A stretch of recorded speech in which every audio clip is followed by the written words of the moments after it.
नमस्कार दोस्तों, जय माता दी। मैं लक्ष्मी लोकगीत चैनल में आप सभी का दिल से स्वागत करती हूँ। मैं आप सबके बीच में लाना चाहती हूँ देवी पचरा गीत। हमारा देवी पचरा गीत पसंद आए तो लाइक, सपोर्ट, शेयर ज़रूर करिएगा। कमेंट बॉक्स में ज़रूर बताइए हमारा देवी पचरा गीत कैसा लगा। मैया कुछ नाही मांगी एगो फूल मांगेला। मैया कुछ नाही मांगी एगो फूल मांगेला। मैया राउरी चरनिया के धूर मांगेला। मैया राउर चरनिया के धूर मांगेला। झुमका न मांगे मैया नथिया न मांगी हो।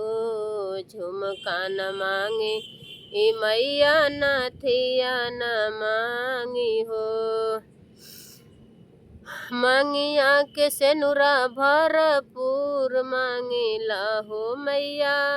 मांगिया के सेनुरा भरपूर मांगेला। मैया कुछो न मांगेला बेगो फूल मांगेला। मैया कुछ न मांगेला एगो फूल मांगेला।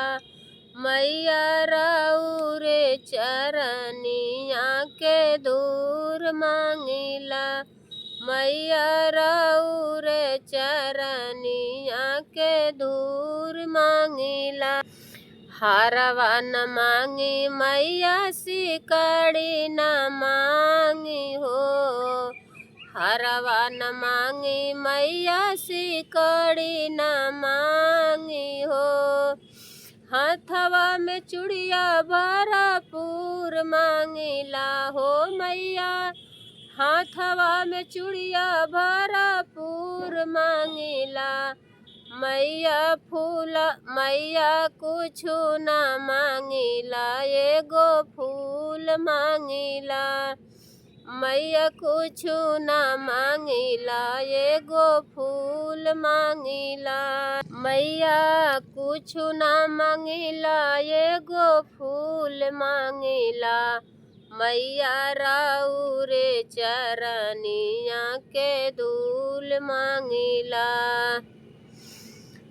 ये हमारा देवी पचरा गीत बहुत लंबा हो जाएगा, इसीलिए मैं इसका आधा भाग दूसरे भाग में सुनाऊंगी। और भैया दीदी आप लोग हमारे चैनल में जो लोग नए हैं उसको ज़रूर हमारे चैनल को सब्सक्राइब कर लेना। अपने इस छोटी बहन का मदद आप लोग ज़रूर करिएगा। फुलवाज करके हमारा देवी पचरा ज़रूर सुनिएगा।